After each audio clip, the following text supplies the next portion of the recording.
untuk tuan-tuan dan perempuan yang tak berkesempatan sertai. Ataupun tuan-tuan nak tengok kali yang kedua pun boleh, insyaAllah. Okey, insyaAllah kita mempersilakan Ustaz. Boleh insyaAllah? Tafadhal masykurah. Alhamdulillah. Bismillahirrahmanirrahim. Innal hamdalillah nahmaduhu wa nasta'inuhu wa nastaghfiruh. Wa natubu ila Allah wa na'udzu billahi min shururi anfusina wa min sayyiati a'malina. May yahdihillahu fala mudilla lahu wa may yudlilhu fala hadiya lahu. Asyhadu an la ilaha illallah wahdahu la syarika lahu wa asyhadu anna sayyidana Muhammadan 'abduhu wa rasuluhu sallallahu alaihi wasallam. Allahumma salli ala sayyidina Muhammad al-barzakhi bainal ahadiyyati wal wahidiyyah wa bainal butuni wal zuhur sirri tajalli al-a'zam أحمد البداية والبشارة محمد النهاية والهداية محمود السيرة والسريرة مصطفى العناية والرعاية وعلى آله وسلم عدد كمالك وكما يليق بكماله اللهم صل صلاة كاملة وسلم سلاما تاما على نبي تنحل به العقد وتنفرج به الكرب وتقضى به الحوائج وتنال به الرغائب وحسن الخواتيم ويستسقى الغمام بوجهه الكريم وعلى آله اللهم صل على سيدنا محمد الفاتح لما أغلق والخاتم لما سبق ناصر الحق بالحق والهادي إلى صراطك المستقيم وعلى آله حق قدره ومقداره العظيم صلاة تفتح لنا بها أبواب الرضا والتيسير وتغلق بها عنا أبواب الشر والتعسير وتكون لنا وليا ونصيرا أنت ولينا ومولانا فنعم المولى ونعم النصير اللهم اغفر لنا ذنوبنا ولوالدينا وارحمهم كما ربونا صغارا اللهم إنا نسألك رضاك والجنة ونعوذ بك من سخطك والنار رب اغفر وارحم وتجاوز عما تعلم إنك أنت الأعز الأكرم والحمد لله رب العالمين أما بعد Assalamualaikum warahmatullahi wabarakatuh. Terima kasih kepada pengurusi majlis yang saya hormati, warga kerja mymengaji.com, para peserta hadirin dan juga hadirat yang dimuliakan oleh Allah Subhanahu wa taala. Terlebih dahulu sama-sama kita menzahirkan rasa kesyukuran kehadrat Allah Subhanahu wa taala kerana dengan limpah kurnia serta keizinan daripada Allah kita dapat berkumpul walaupun melalui ataupun atas talian sahaja untuk sama-sama kita berada dalam majlis ilmu membincangkan tentang satu peristiwa yang teragung, bahkan satu anugerah yang paling istimewa yang diterima oleh baginda Rasulullah sallallahu alaihi wasallam, iaitu peristiwa Al-Isra wal Mi'raj. Moga-moga dengan taufik dan juga keizinan yang Allah Ta'ala berikan kepada kita pada malam ini, Allah Ta'ala menerima amalan kita dan kita diridai oleh Allah Subhanahu wa Ta'ala. Allahumma amin. Hadirin hadirat yang dimuliakan Allah,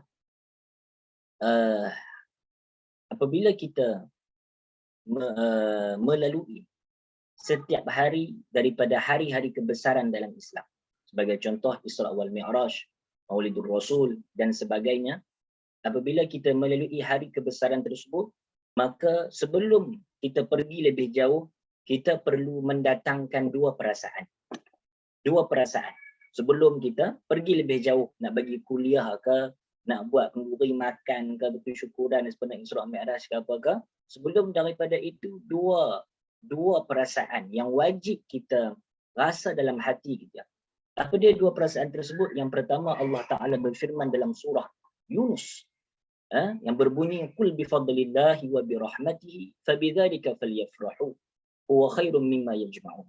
Yang bermaksud, katakanlah wahai Rasulullah, dengan limpah kurnia dan juga anugerah daripada Allah serta rahmatnya, maka dengan itu kamu kena bergembira. Dan apa yang kamu lakukan tersebut iaitu bergembira dengan kurniaan Allah, maka itu ialah lebih baik daripada harta dunia yang kamu kumpulkan. Mana kata kita kena rasa gembira, wajib, apabila kita melalui hari-hari kebesaran Islam, khususnya Isra wal Mi'raj. Yang kedua ialah Allah Ta'ala berfirman dalam surah Al-Hajj, "Dzalika wa may yu'azzim sya'airallah fa innaha min taqwal qulub." Yang bermaksud itulah sesiapa yang mengagungkan syiar-syiar agama Allah. Sudah tentu Isra wal Mi'raj merupakan syiar dalam agama kita. Sesiapa yang mengagungkan syiar-syiar Allah, maka perbuatannya itu kesan daripada sifat taqwa yang ada dalam hati. Mana kata kita malam ini, pertamanya kita bergembira dengan peristiwa Isra wal Mi'raj. Kerana apa? Kerana ia hari kebesaran Islam, hari yang teristimewa, ataupun peristiwa yang teristimewa buat baginda Nabi kita. Dan saya nak bagi tahu di sini, Isra wal Mi'raj, kesan ataupun kelebihan daripada Isra wal Mi'raj tersebut bukan hanya sekadar dirasai oleh Nabi sahaja. Tahu ataupun tidak tahu, Isra wal Mi'raj itu juga memberi kesan kepada kita umat Rasulullah sallallahu alaihi wasallam yang saya akan jelaskan sebentar nanti insya-Allah. Dan yang kedua ialah kita kena mengagungkan hari-hari kebesaran Islam. Mana kata dua perasaan ni. Sesiapa yang mengagungkan hari kebesaran Islam, di antaranya Isra wal Mi'raj, maka itu kesan daripada sifat taqwa yang ada dalam hatinya. Maka malam ini saya menyuruh diri saya sendiri dan juga tuan-tuan dan puan-puan untuk sama-sama yang pertama bergembira dengan peristiwa Isra wal Mi'raj. Yang kedua ialah saya menyuruh untuk kita mengagungkan peristiwa Isra wal Mi'raj kerana dua-dua perasaan ini dituntut dan diarahkan oleh Allah Subhanahu wa taala kepada kita dan ia termaktub jelas dalam Al-Quran. Boleh? Maka itu yang pertama. Yang kedua ialah kita kena memperbetulkan niat kita. Kerana baginda Nabi SAW menyebutkan dalam hadis yang sahih, innamal a'malu binniyat. Hanya sahaja amalan itu dinilai dengan niat. Wa innamal likulli imri'in ma nawa. Dan bagi setiap orang itu dia akan dapat apa yang dia niatkan. Kalau kita masuk secara atas talian pada malam ini untuk mendengar pengkisahan Isra wal Mi'raj sebagai halwa telinga, jika itu niat kita, maka itulah yang kita akan bawa balik setelah selesai daripada majlis malam ini. Dapat halwa telinga. Tapi sesiapa yang tanam niat, nak menghayati Isra wal Mi'raj, maka dia akan keluar daripada majlis ini dengan perasaan dapat menghayati Isra wal Mi'raj. Kalau dia niat supaya dia dapat tambahkan kecintaan dia kepada baginda Rasulullah daripada penghayatan Isra wal Mi'raj, maka keluar daripada majlis ini dia akan mendapatkan cinta Rasulullah, dan cinta Rasulullah itu merupakan penyempurna kepada iman kita. Tanpa cinta kepada baginda Nabi, iman kita tidak akan sempurna. Maka tuan-tuan dan puan-puan, saya sendiri khususnya, kita kena pasang niat. Sebab Nabi habaq dah, bagi seseorang itu dia akan dapat apa yang dia niat. Boleh? Baik. Selesai mukadimah kita. Hadirin dirahmati Allah, maka tajuk pada malam ini ialah Isra wal Mi'raj, satu bedah siasat daripada Al-Quran. Maka sinonim apabila kita menyebutkan peristiwa Isra, iaitu peristiwa Isra, kita kena tahu dulu peristiwa Isra ini ialah perjalanan baginda Rasulullah sallallahu alaihi wasallam daripada Masjidil Haram ke Masjidil Aqsa, kemudian balik semula. Itu Isra. Kita kena ambil tahu. Isra peristiwa lain, Mi'raj satu peristiwa lain pula. Boleh? Cuma digabungkan sebab dia jadi dalam satu matan. Mi'raj ialah baginda Nabi daripada Masjidil Aqsa naik bertemu dengan Allah Subhanahu wa taala. Maka itu Mi'raj. Ada Isra, ada Mi'raj. Hadirin dirahmati Allah, kalau kita nak merasai penghayatan Isra wal Mi'raj, kerana kita nak bedah siasat Al-Quran ataupun hadis, tujuan daripada itu ialah penghayatan. Tidak ada guna kita bedah siasat Al-Quran, tidak ada guna kita meneliti hadis dan sunnah jikalau kita tidak dapat menghayati mesej yang ingin disampaikan di sebalik peristiwa-peristiwa besar yang berada dengan kita dalam agama Islam. Maka itu kita nak menghayati. Itu adalah objektif daripada kita bedah siasat Al-Quran dan juga sunnah baginda Nabi sallallahu alaihi wasallam. Maka apabila Isra wal Mi'raj ini, kita dengar banyak peristiwa yang menakjubkan dalam Isra wal Mi'raj. Kita rasa itu perjalanan yang menakjubkan, perjalanan indah yang diberikan kepada baginda Nabi kita. Sebenarnya kita mungkin terlupa ataupun tidak tahu baginda Nabi SAW sebelum mendapatkan anugerah Isra wal Mi'raj daripada Allah, baginda terlebih dahulu merasai perik dan duka selama lebih kurang 4 hingga 5 tahun. Baginda bersabar dengan ujian Allah 4 hingga 5 tahun. Dan dengan sabarnya baginda tersebut, Allah Ta'ala muliakan Nabi kita dengan peristiwa Al-Isra wal Mi'raj. Maka kita nak tengok apa sebenarnya baginda Nabi ini kena sebelum baginda Nabi dapat peristiwa Isra wal Mi'raj. Ini paling penting. Ini satu sudut bedah siasat yang paling penting. Kerana Isra wal Mi'raj tidak akan dapat dihayati melainkan kita menghayati peristiwa sebelum baginda Nabi SAW mendapatkan anugerah Isra wal Mi'raj. Tuan-tuan puan-puan boleh catat. Pada tahun ke-7 kerasulan, setelah mana baginda Rasulullah diperintahkan oleh Allah untuk berdakwah secara terang-terangan, maka di situ tidak ada lagi dakwah secara sembunyi. Dulu sembunyi-sembunyi nak masuk Islam, sembunyi-sembunyi nak sampaikan dakwah. 3 tahun. Setelah selesai 3 tahun tersebut, baginda Nabi kita menyampaikan dakwah secara terang-terangan. Maka ketika itulah hari demi hari, waktu demi waktu silih berganti, puak musyrikin Quraisy berasa tidak senang dengan dakwah baginda Nabi kita sallallahu alaihi wasallam. Lalu apa yang mereka buat pada tahun ke-7 kenabian? Maknanya Nabi kita diutuskan pada umur 40 tahun, waktu Nabi kita umur 47 tahun. Pada waktu itulah satu tindakan yang dahsyat telah diambil oleh musyrikin Quraisy, iaitu memboikot dan pulau baginda Nabi serta ahli keluarga baginda. Baginda Rasulullah, Bani Hashim dan Bani Al-Muttalib. Ini semua keluarga Nabi. Rasulullah, Bani Hashim dan Bani Al-Muttalib ini dipulau. Bagaimana bentuk pulau tersebut? Maka ditulis surat perjanjian. Dibuat sebanyak 4 salinan. Salinan utama diletakkan dan digantungkan dalam Kaabah. Dalam perjanjian tersebut ditulis, tidak ada orang yang boleh berkunjung ke rumah mereka, Bani Hashim dan Bani Al-Muttalib. Tidak ada orang yang boleh duduk sekali dengan mereka, nak ziarah, nak bercakap, tak boleh. Tidak akan ada perkahwinan dengan mereka dan juga tidak boleh sama sekali melakukan urusan jual beli dan sebarang transaksi dengan Bani Hashim dan Bani Al-Muttalib. Benda-benda ini diteruskan sehinggalah mereka menyerahkan Muhammad untuk dibunuh ataupun mereka mati dalam keadaan sebegitu. Itu perjanjian yang ditulis pada ketika itu pada tahun ke-7 kerasulan. Maka baginda Nabi SAW dan ahli keluarganya dikenakan ujian yang berat ini tuan-tuan selama 3 tahun. 3 tahun lamanya. Sehingga akan diriwayatkan para sahabat pada ketika itu tidak ada makanan. Kerana mereka ada duit. Tetapi bila mereka nak keluar, nak beli barang harian, barang basah, barang mentah, sama ada penjual itu tak jual kepada mereka ataupun naikkan harga.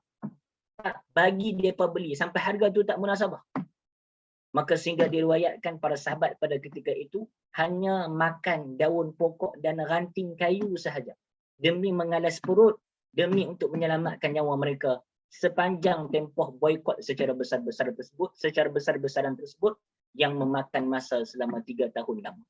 Agak-agak kita kalau duduk di tempat Rasulullah boleh bersabar ke selama 3 tahun? Orang tak payah kita kena macam Nabi lah. Kita bayang tengok kalau orang tak bercakap dengan kita seminggu 2. Bayang tengoklah kita rasa apa hidup di dunia. Rasa okey ke? Wallahi tidak okey.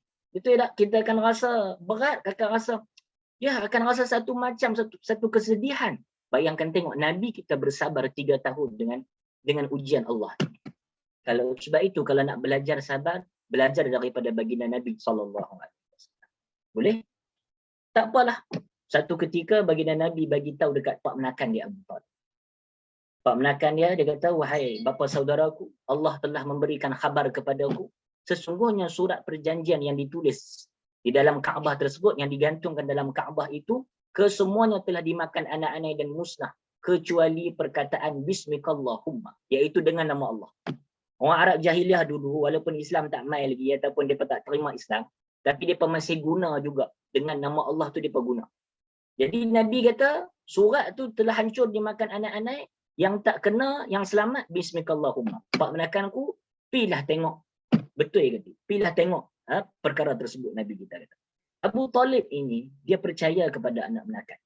Sebab dia dan penduduk Mekah tak pernah tengok baginda Nabi selama 40 tahun menipu dan duk perkena orang. Tak pernah. Hebatnya peribadi Nabi kita 40 tahun tak pernah tipu, tak pernah perkena orang, tak pernah aniaya orang, tak pernah buat tak elok dekat orang. Hebatnya karakter baginda Nabi SAW. Bila Abu Talib dengar macam tu, dia percaya anak menakan dia, dia pergi ke Masjidil Haram, jumpa pembesar-pembesar Quraisy yang menjalankan boikot tersebut. Dia kata, anak menakan aku bagi tahu, surat perjanjian yang kamu tulis dan kamu gantung dalam Kaabah tersebut telah pun musnah dimakan anak-anak kecuali perkataan Bismillahirrahmanirrahim. Pergilah tengok, seandainya benar apa yang dikatakan oleh anak saudaraku tersebut, maka batalkan boikot kamu ini. Jikalau tidak benar, kamu teruskanlah apa yang kamu ingin buat. Sungguh, pembesar-pembesar Quraisy waktu itu masuk ke dalam Kaabah, mereka tengok surat perjanjian itu musnah sebagaimana dikhabarkan oleh baginda Nabi SAW. Maka 3 tahun keperitan yang baginda rasa tersebut ditamatkan pada ketika mereka tengok surat perjanjian tersebut dimusnahkan dan dimakan oleh anak. 3 tahun. Kita ingatkan nak reda dah ujian Rasulullah, rupanya tidak. Pada tahun ke-10 kenabian, setelah selesai boikot secara besar-besaran tersebut, wafatnya orang yang paling baginda sayang, wafatnya isteri baginda SAW, iaitu ibunda kita Sayyidatuna Khadijah. Bayangkan tengok tuan-tuan, perempuan, hadirin hadirat dirahmati Allah, isteri meninggal. Yang Nabi SAW ini selalu sebut pasal Sayyidatuna Khadijah. Nabi SAW selalu, Nabi SAW cakap, ketika mana orang tidak mempercayai aku, dialah seorang yang mempercayai aku. Ketika mana orang lain menyekat bantuan kepada aku, dialah yang sudi berkongsi harta dengan itu. Ketika mana aku tidak direzekikan zuriat daripada isteri-isteri yang lain, aku direzekikan zuriat bersama dengan Sayyidatina, bersama dengan Khadijah. Sehingga kan Sayyidah Aisyah dan juga isteri-isteri yang lain cemburu kepada Khadijah, sedangkan Khadijah telah wafat dan berehat di dalam kubur. Kerana baginda Nabi, walaupun Sayyidatina Khadijah dah wafat, baginda Nabi tetap sebut Sayyidatina Khadijah.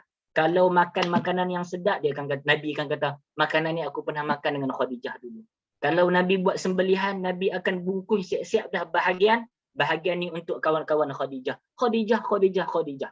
Bayangkan tengok betapa baginda Nabi mencintai Sayyidatina Khadijah. Dan waktu yang getir sebegitu, Sayyidatina Khadijah ditetapkan oleh Allah untuk pergi bertemu dengan Allah.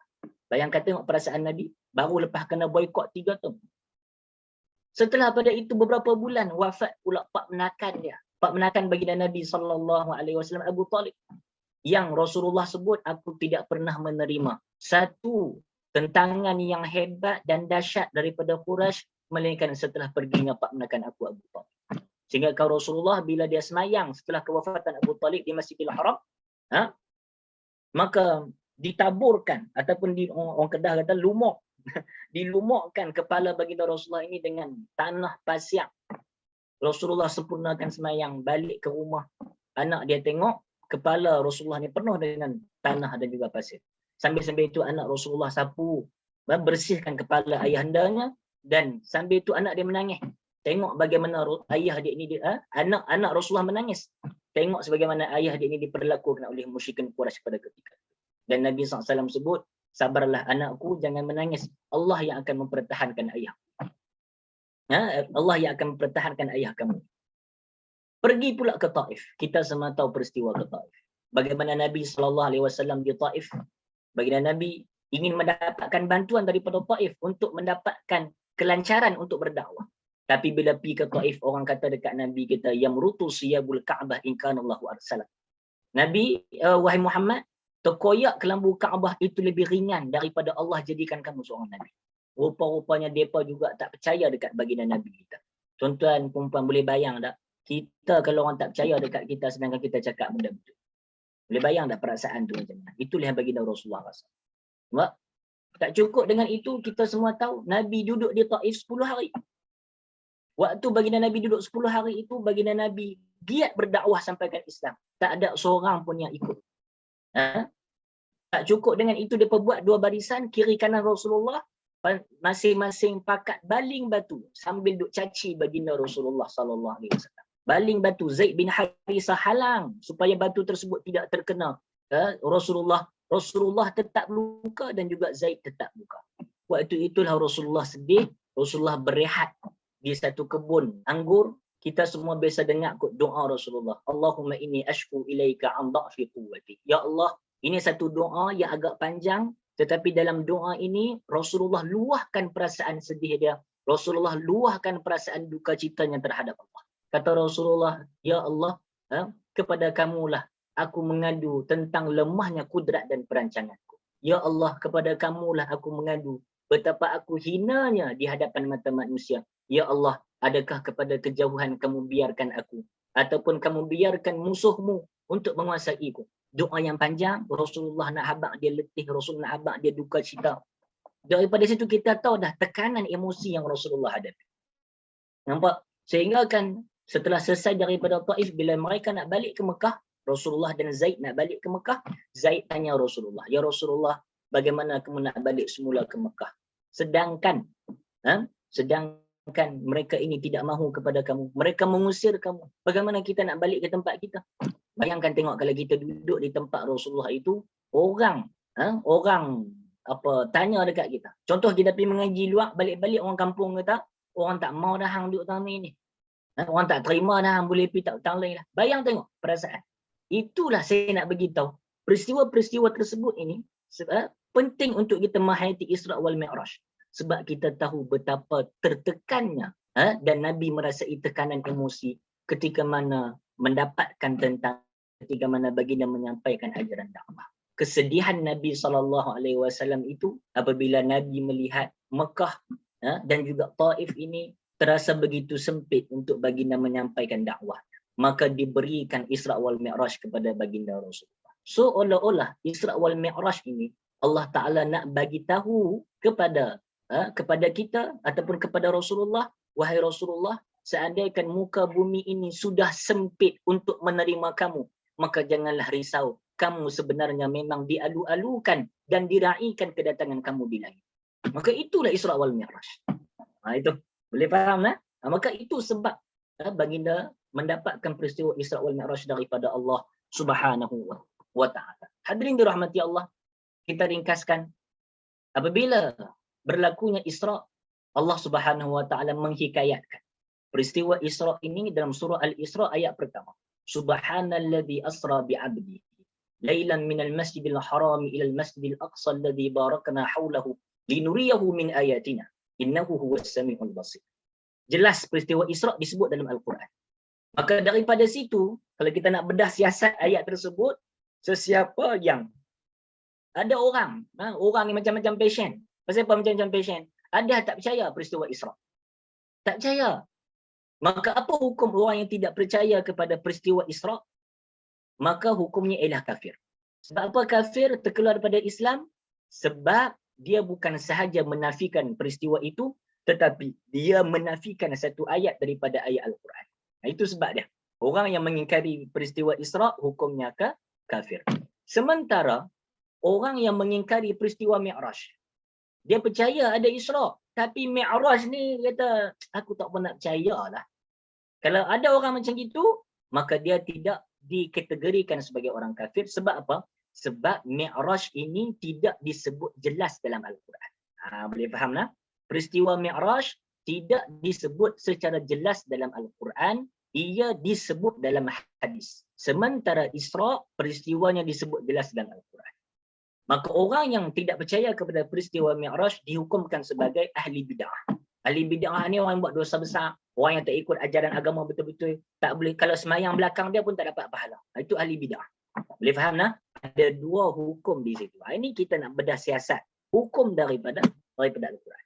Kalau kita kata Mi'raj ini tak disebut jelas dalam Al-Quran, ya. Tetapi sebenarnya peristiwa Mi'raj, Nabi dari Baitul Maqdis naik berjumpa dengan Allah, sebenarnya ada disebut dalam surah An-Najm. Ada disebut dalam surah An-Najm. Boleh? Ada beberapa ayat menceritakan tentang peristiwa Mi'raj baginda Nabi sallallahu alaihi wasallam. Baik. Hadirin dirahmati Allah, apabila berlaku Isra wal Mi'raj untuk menenangkan baginda Rasulullah, untuk menggembirakan baginda Rasulullah, untuk Allah tunjukkan kepada baginda Rasulullah betapa baginda diraikan dan dihormati serta disanjung di langit, walaupun baginda dihina, dicemuh, dicaci di bumi. Maka ketika itu diriwayatkan dalam hadis, maka turunlah Jibril daripada atap. Mula dah Isra. Turunlah Jibril daripada atap. Maka ketika itu Rasulullah berada di rumah Ummu Hani, sepupunya baginda sallallahu alaihi wasallam. Dan Rasulullah sedang tidur sebab tu waktu malam. Okey? Waktu malam. Sedang tidur di sebelah Hamzah, pak menakan dia. Okey? Maka Jibril bila datang, dia tunjuk. Tunjuk tu maksud kata tunjuk kepada Rasulullah. Jadi jangan pergi ambil Hamzah pula pergi buat Isra Mi'raj. Dia tunjuk tu. Tunjuk Muhammad. Maka Sayyidina Jibril pun bawa Rasulullah ke Masjidil Haram dan dilakukan pembelahan dada. Rasulullah dibelah dada sebelum Isra wal Mi'raj kali keempat.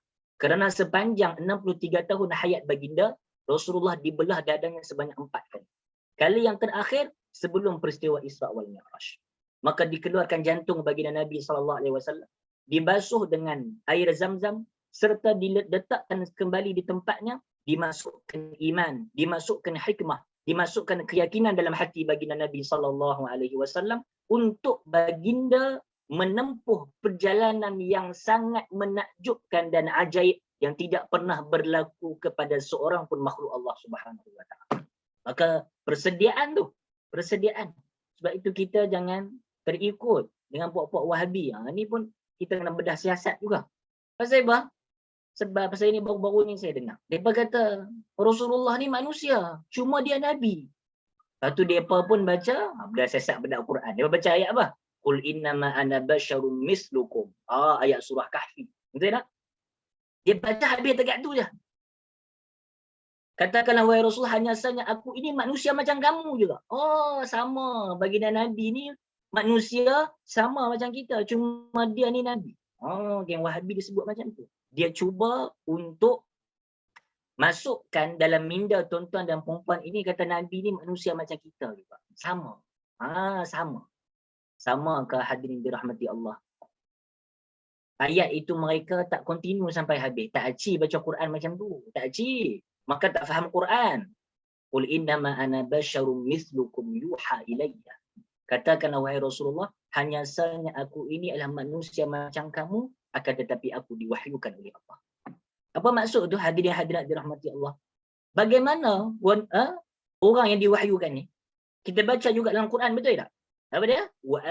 Bagaimana wahyu kalau turun dekat bukit bukau gunung ganang, Allah Ta'ala akan hancur bukit bukau tersebut. Betul tak? Lau anzalna hadzal Qur'ana 'ala jabalin la ra'aitahu khashi'an mutasaddian min khasyatillah. Allah Ta'ala sebut jelas, seandainya kami turunkan Al-Quran di atas gunung ganang, bukit bukau, nescaya kamu akan lihat bukit bukau gunung ganang tersebut hancur luluh menjadi debu kerana takutkan Allah. Tapi Al-Quran turun kat siapa? Al-Quran turun ke atas baginda Nabi SAW. Kita kalau nak banding dengan gunung, kita kena hempak. Hempak apa? Kita kalau nak kena hempak dengan batu pun penyek hancur. Betul tak? Gunung tu lagi kuat pada kita secara fizikal. Betul tak? Tetapi Allah Ta'ala kata kalau Quran turun dekat gunung-gunung akan hancur. Maka diturunkan kepada siapa? Diturunkan ke atas hati baginda Nabi SAW. Manusia biasa kah yang boleh tanggung Al-Quran? Mana kata Nabi ni bukan manusia biasa. Dia adalah manusia yang melalui proses persediaan yang rapi oleh Allah untuk menerima wahyu. Maka dibelah dada baginda 4 kali. Bayangkan tengok. Siapa dalam dunia ni dibelah dada dia buat kelak jantung hidup? Tak ada. Baginda Rasulullah seorang saja. Macam mana kita boleh kata Muhammad ni manusia biasa macam kita? Ini kefahaman yang salah, kefahaman yang menyimpang daripada Al-Quran dan juga Sunnah. Baik, boleh. Dibelah dada Rasulullah untuk nak menampung keajaiban peristiwa Isra wal Mi'raj. Selesai belah dada tersebut, maka Rasulullah Jibril membawakan ataupun dibawakan kepada Rasulullah burak. Kita pun tahu burak ini warnanya putih. Burak ini besarnya lebih daripada keldai, kecil sikit daripada baral. Itu burak. Dan burak yang diutuskan kepada baginda Nabi itu disebutkan dalam hadis riwayat Ahmad, musarrajan mulajjaman. Maksudnya apa dia? Burak tu siap pelana dah.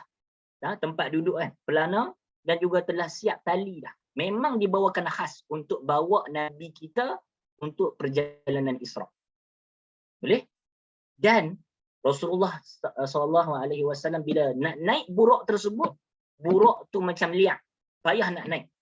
Maka ketika itulah Jibril kata dekat burak, ala tastahi ya burak? Burak, hang tak malu kah? Liang sangat ni.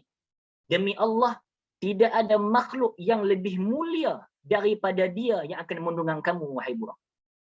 Di sini kita dapat tahu kelebihan dan ketinggian darjat baginda Rasulullah sallallahu alaihi wasallam Jibril kata tak ada makhluk paling mulia yang akan menunggang kamu melainkan dia ini. Maka ketika itulah Buraq, dia faham malaikat Jibril cakap wallahu a'lam, tapi dia faham malaikat Jibril cakap. Buraq tu pun dia macam takut, gemetar dengan kewibawaan baginda Nabi sallallahu alaihi wasallam. Maka Buraq pun diam, baginda Nabi naik dengan mudah.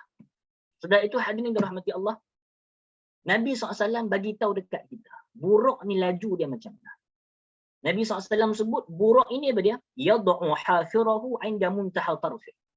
Buraq ini kelajuan dia bergerak macam mana? Dia akan letak kaki di akhir mata dia memandang, di akhir penglihatannya. Baik, kita kalau siang kita tengok nampak jauh, betul tak? Maka Buraq ni kelajuan dia bila kita tengok di hujung penglihatan kita waktu siang tu sebagai contoh, maka terus sampai. Tengok sampai. Dan kita belajar sains, kita ni boleh tengok dengan sebab cahaya. Dan Nabi SAW nak bagi tahu dekat kita, Buraq ini bergerak dengan kelajuan cahaya. Tuan-tuan hadirin dirahmati Allah, berapa kelajuan cahaya? 300,000 km per saat. 300,000 km per saat.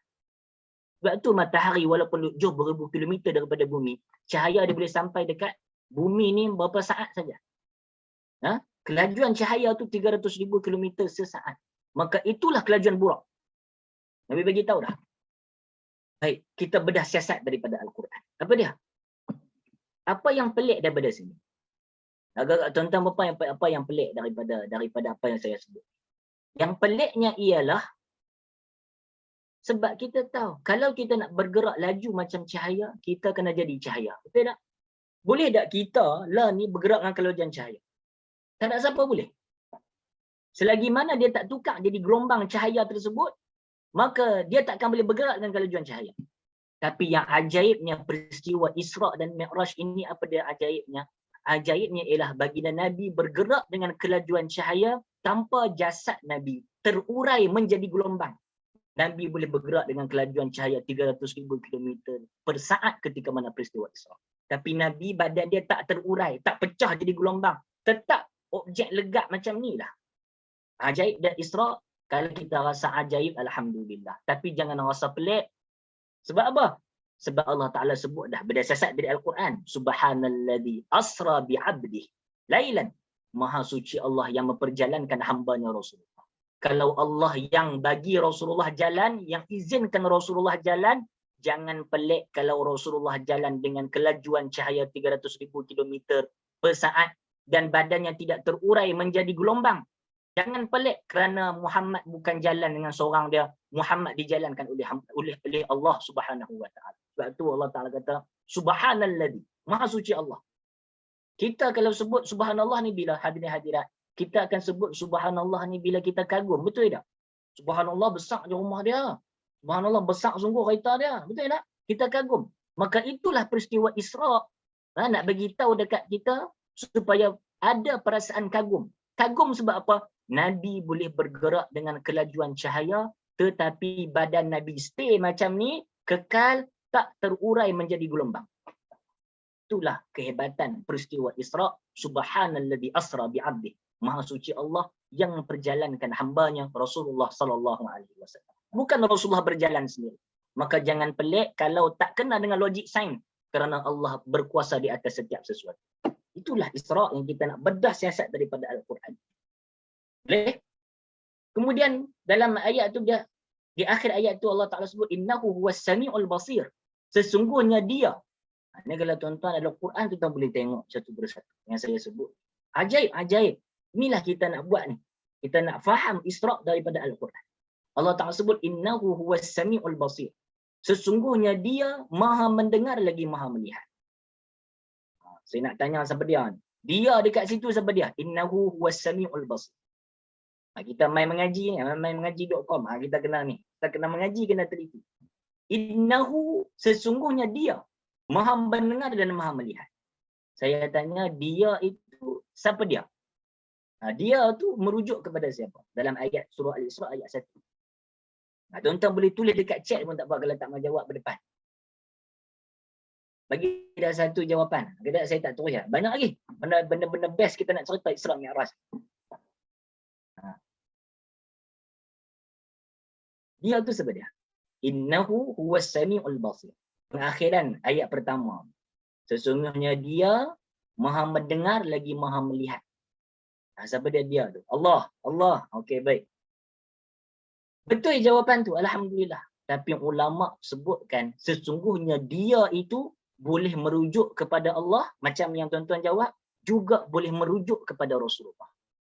Sesungguhnya Rasulullah itu maha mendengar lagi maha melihat. Hai, Rasulullah pakai sifat Allah ke? Bolehkah sifat Allah yang sedia kala ini ada kat makhluk? Rasulullah makhluk. Hai, lagu mana ni? Ni main mengaji. Lagu mana ni? Macam mana ni? Ulama nak katakan apa? Tuan-tuan boleh bayang tak? Lajunya Rasulullah bergerak 300,000 kilometer tersebut. Tapi Rasulullah boleh lihat pelbagai peristiwa semasa perjalanan Isra' itu walaupun lajunya 300,000 kilometer. Kita hak naik motor tak berapa laju ni pun terlepas simpang dah. Betul tak? Kadang-kadang lah tak perasan langgar traffic light. Betul tak? Gerak berapa waktu tu kelajuan kita? 60, 70. Hak tu pun terlepas traffic light. Dia katalah, dia buat trik dia, terlepas traffic light. Simpang terlepas, signboard lah tak nampak signboard. Nampak? Tapi, macam mana Rasulullah bergerak 300,000 kilometer sesaat? Tapi Rasulullah boleh tengok satu peristiwa tersebut dengan teliti, Rasulullah bagi tahu pula dekat kita. Macam mana? Ya, sebab ayat tu sebut apa dia? Sesungguhnya dia, iaitu Rasulullah, maha mendengar lagi maha melihat. Sifat Allah maha mendengar, maha melihat. Ketika peristiwa Isra' ini, Allah memakaikan ataupun Allah berikan sifat As-Sami', Allah berikan sifat Al-Basir kepada Rasulullah, dan pada peristiwa Isra' ini Rasulullah maha mendengar setiap peristiwa yang berlaku, dialog yang ada dalam peristiwa Isra' wal Mi'raj, serta juga Rasulullah maha melihat setiap sesuatu yang berlaku di dalam perjalanan Isra' wal Mi'raj. Sebab pada ketika itu Allah bagi sifat As-Sami', Allah Ta'ala bagi sifat Al-Basir, Allah zahirkan kebesaran sifat tersebut kepada baginda Nabi SAW. Itu cerita dia. Hak ni bedah siasat yang kita mau ni. Hadirin hadirat dirahmati Allah. 300,000 kilometer laju per saat, laju. Rasulullah boleh cerita satu persatu. Boleh? Teruskan perjalanan Isra' wal Mi'raj. Dalam, kita ringkaskan cerita, dalam perjalanan tersebut, 2-3 tempat, Jibril suruh Rasulullah berhenti, turun semayang. Berhenti, turun semayang. Di mana? Yang pertama, antara tempatnya lah. Bila Rasulullah tanya Jibril, wahai Jibril, tadi kita semayang di mana? Jibril kata, bi ardi Taibah. Kamu semayang di tanah Taibah, wahai Rasulullah. Taibah tu apa dia? Tuan-tuan catat. Taibah itu ialah nama lain daripada nama Madinah. Madinah ada beberapa nama. Madinah, sebelumnya Yasrib, dan juga Madinah dinamakan juga dengan nama Taibah. Rasulullah, Jibril suruh turun semayang dekat Madinah ketika Isra' tu, perjalanan Isra' tu. Dan Jibril bagi tahu dekat Rasulullah, wahai Rasulullah, inilah tempat yang kamu akan berhijrah nanti. Rasulullah tahu dah, kata dia akan berhijrah ke Madinah dengan pemberitahuan malaikat Jibril. Antara tempat lain dekat mana? Nabi singgah semayang di Tur Sina, tempat Allah ataupun Nabi Musa berdialog dengan Allah. Nabi juga turun semayang di Baitul Laham. Di mana Baitul Laham? Apa dia Baitul Laham tu? Tempat di mana Nabi Isa dilahirkan. Apa yang kita belajar daripada arahan Jibril suruh Rasulullah turun semayang ini? Kita belajar apa dia? Tuan-tuan, Madinah, Tur Sina, Baitul Laham, tempat Nabi Isa dilahirkan tu tempat berkat tak? Tempat berkat. Makna kata Jibril ni ajak Rasulullah setiap turun semayang di tempat berkat. Maka itulah sunnahnya. Sunnahnya apa dia? Kalau kita pi mana-mana tempat berkat, sunat kita semayang 2 rakaat. Ni mungkin tak ada lagi penceramah yang bagi tak. Sunat kita pi mana-mana tempat berkat, semayang 2 rakaat. Kita belajar daripada siapa? Belajar daripada peristiwa Isra' ini. Nabi disuruh oleh malaikat Jibril untuk semayang di tempat-tempat berkat yang kita sebutkan. Maka guru saya sebut, ini adalah sunnah Rasulullah yang diajarkan oleh Jibril. Semayang di tempat berkat. Maka kalau kita pergi ke rumah ulama, rumah ustaz-ustaz, maka disunatkan kita sembahyang 2 rakaat di situ. Sebab di situlah tempat dia zikir, tempat dia buat ibadat, tempat dia belajar kitab, ulang kaji kitab apa semua. Sunat sembahyang. Yang mana ada kesempatan pergi ke Madinah atau pergi ke Mekah apa semua, sembahyang dekat Gua Hira. Sunat sebab tu tempat berkat Nabi terima wahyu. Maka ini yang kita belajar. Boleh faham? Hadirin dirahmati Allah, maka teruskan perjalanan, Nabi SAW nampak beberapa peristiwa. Antaranya ialah orang yang ketuk kepala dia sampai pecah, tapi jadi balik. Pecah, jadi balik. Pecah, ketuk, jadi balik. Kesakitan dia tu tak putus. Maka ditanya kepada Jibril, siapa dia tu Jibril? Jibril kata, itulah orang di kalangan umat kamu, ataupun mereka yang malah dan berat untuk sembahyang wajib. Mereka akan disiksa macam tu nanti.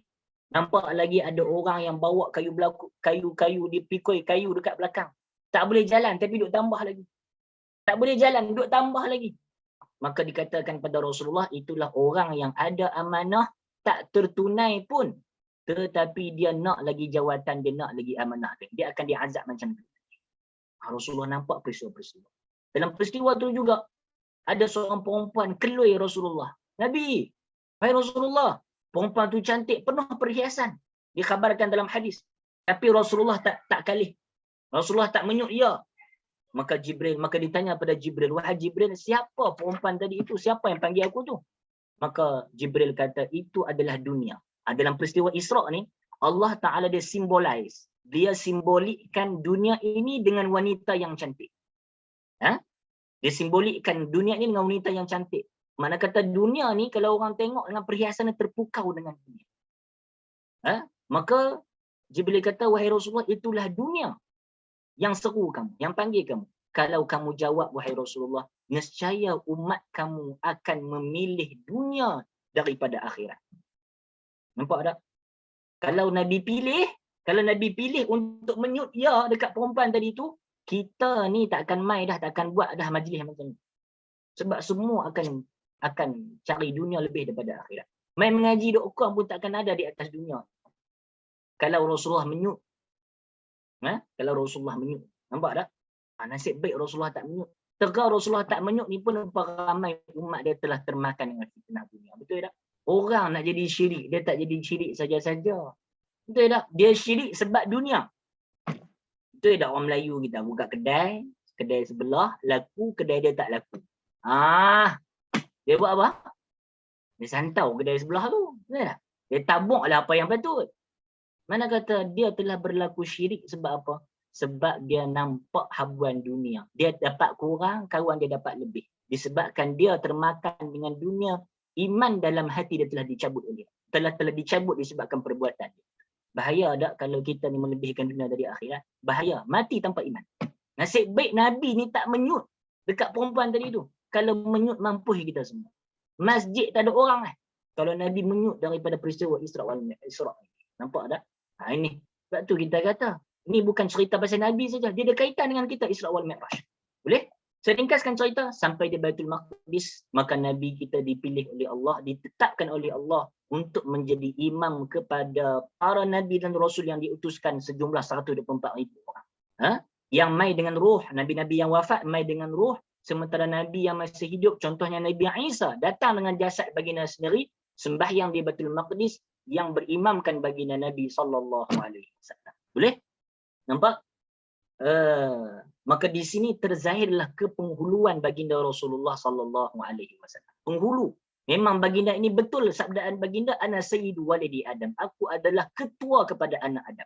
Maka ketika itulah baginda jadi imam kepada keseluruhan Nabi dan Rasul yang diutuskan oleh Allah Subhanahu Wa Taala, menzahirkan imamah, kepenghuluan, kepimpinan Rasulullah di atas setiap para Nabi tersebut dan selaku makhluk yang terbaik yang diciptakan oleh Allah Subhanahu Wa Taala. Boleh? Setelah daripada itu, hadirin dirahmati Allah, Nabi kita dihidangkan air dan dihidangkan arak. Rasulullah pilih minum apa dia? Dan arak tu tuan-tuan cantik sikit. Ni ilmu baru ni. Arak yang dihidangkan kepada Nabi kita itu bukan arak dunia yang ada lah. Bukan Carlsberg ke apa dah. Dulu pun tak ada Carlsberg lah. Kan, Tiger ke apa tak ada lagi. Arak yang dihidangkan kepada Nabi kita itu dibawa mari daripada syurga. Dan kita jangan pelik. ada benda asal daripada syurga, Allah wa'mai dekat bumi ini. Ada. Contohnya lagi apa dia? Contohnya Hajarul Aswad daripada syurga.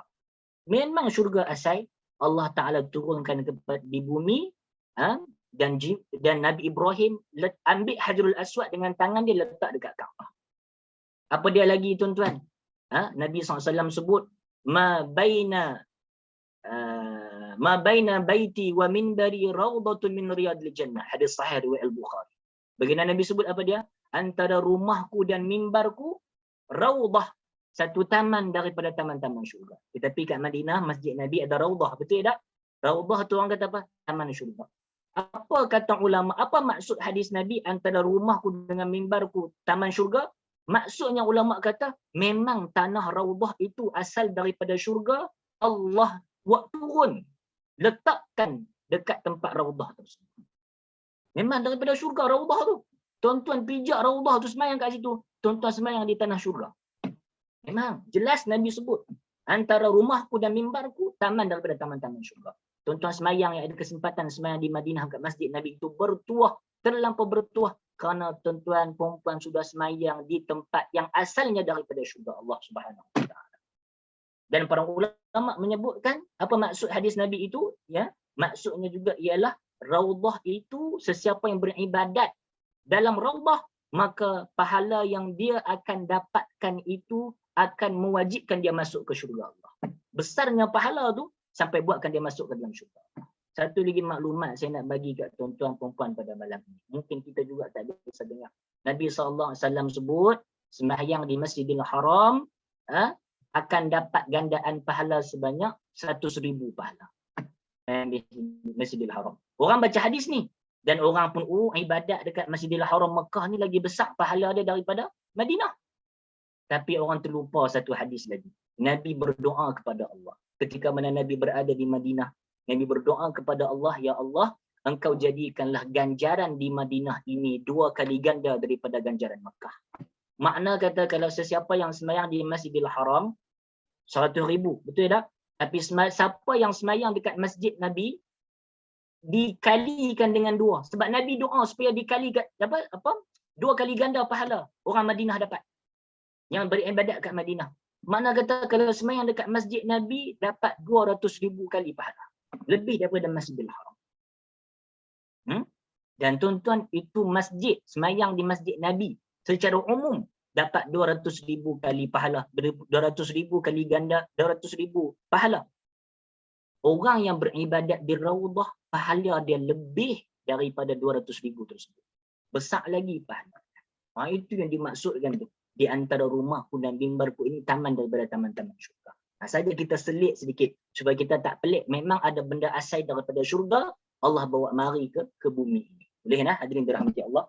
Berapa dah kita 95 minit dah. Aduh. Sejam kan kita mula 8 suku kan, 9 suku dah habis betul tak? Baiklah. Hadirin dirahmati Allah, Nabi dihidangkan susu dan juga arak. Dalam riwayat lain kata ada sekali air. Nabi pilih untuk minum susu. Nabi tak pilih untuk minum arak.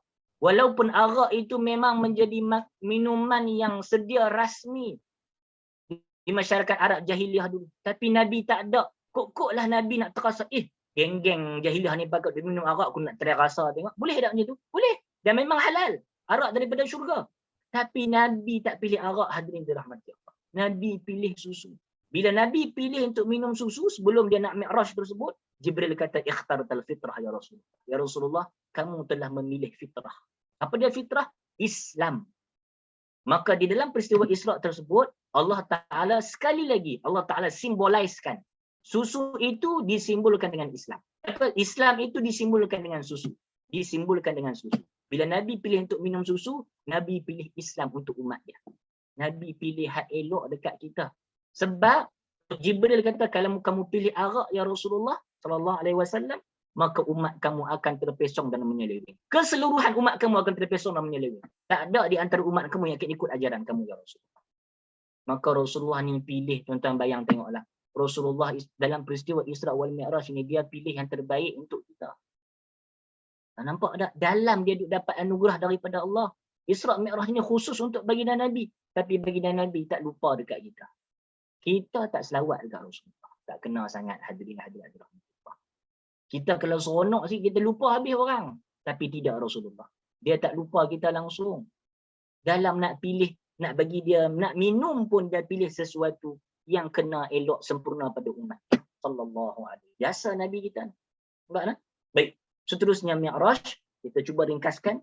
Diutuskan Mi'raj. Mi'raj ni apa dia tuan-tuan? Mi'raj ni. Mi'raj ni tangga. Tangga. Tangga. Boleh tak? Tangga.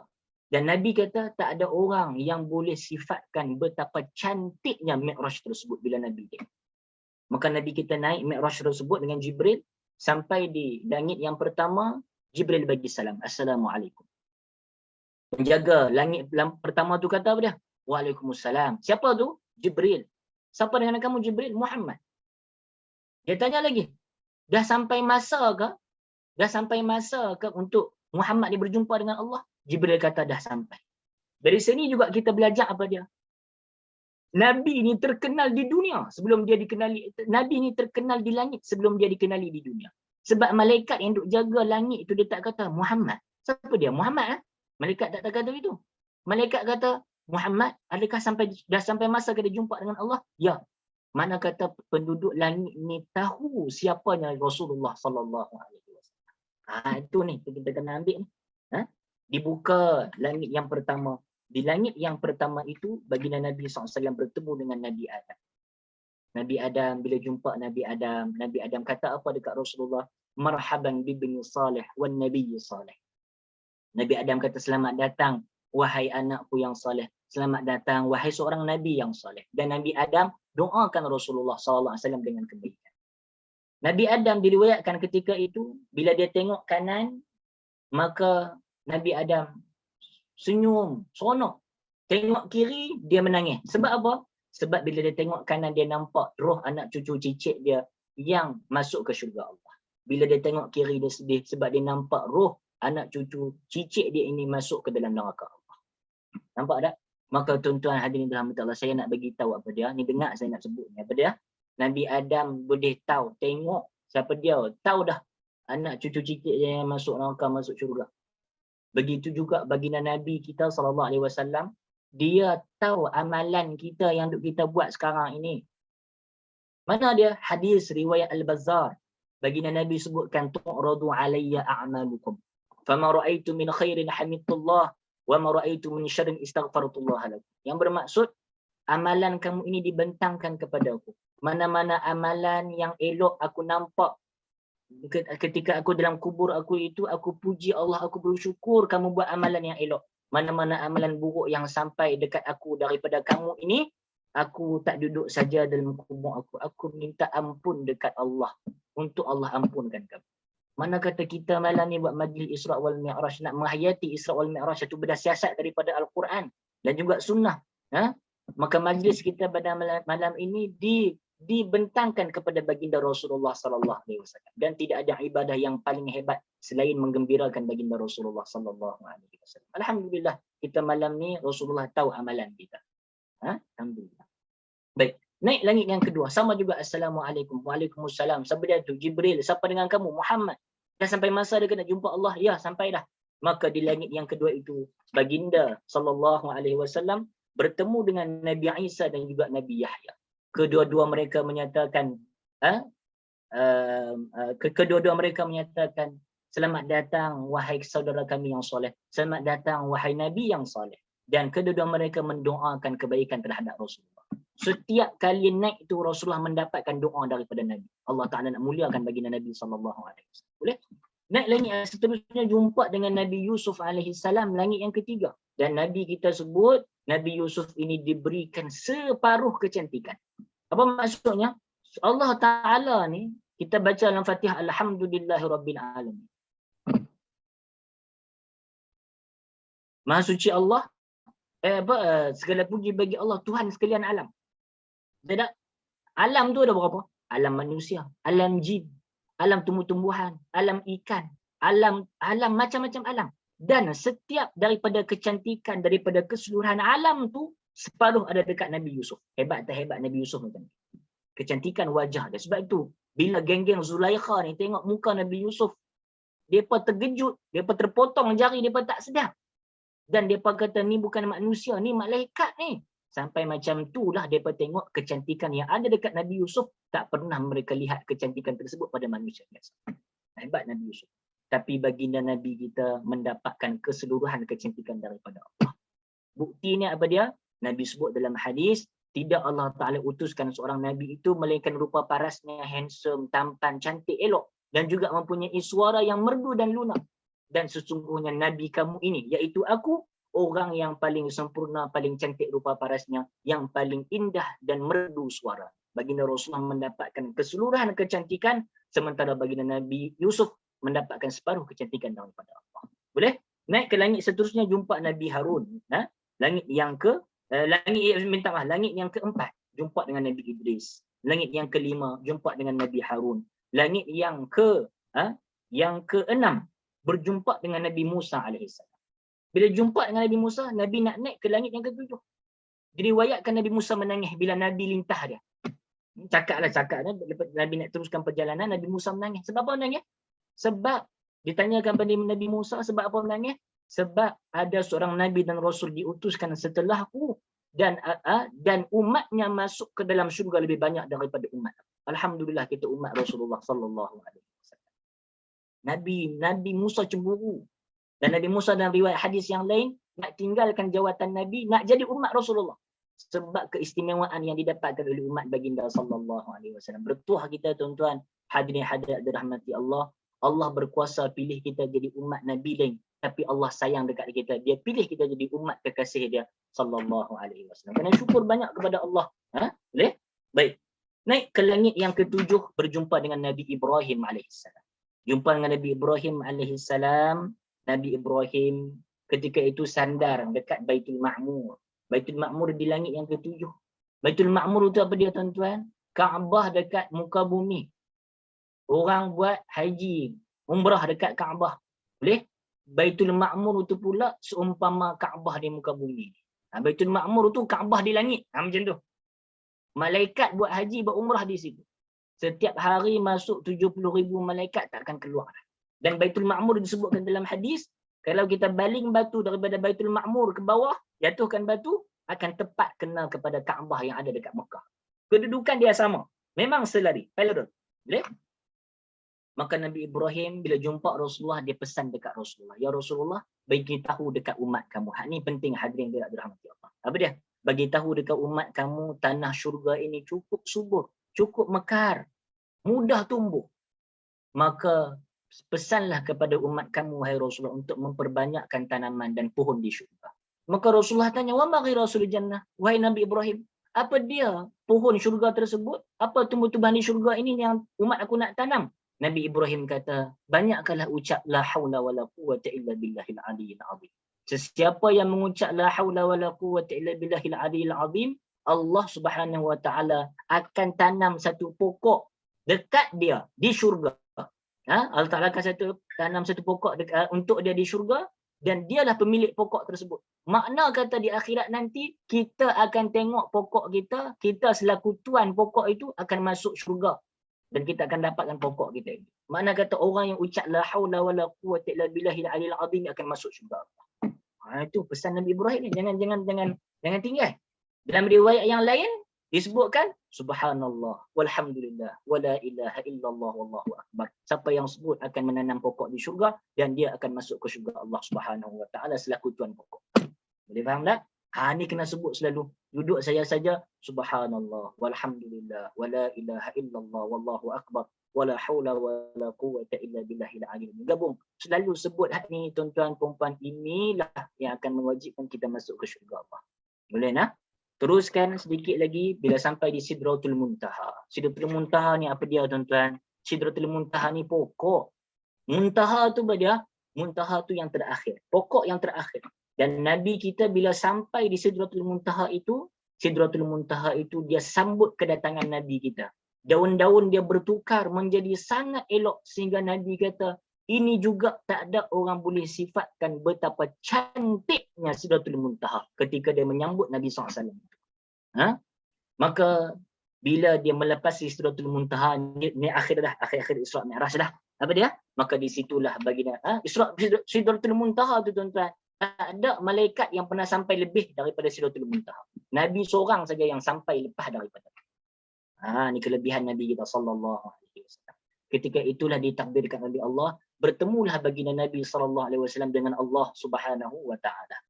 Nampak? Maka ketika itu Nabi sujud dan berlakulah dialog di antara Allah dan juga Nabi sallallahu alaihi wasallam, dan di situlah kita mendapatkan kefarduan sembahyang 50 waktu sehari semalam. Nabi bila dia dapat 50 waktu tu tuan-tuan, dia tak tanya banyak. Punyalah Nabi ni yakin dengan Allah. Sebab tu kita kalau nak belajar yakin, belajar daripada Nabi. Dia yakin Allah takkan bagi sesuatu yang tak mampu dibuat oleh manusia. Dia yakin.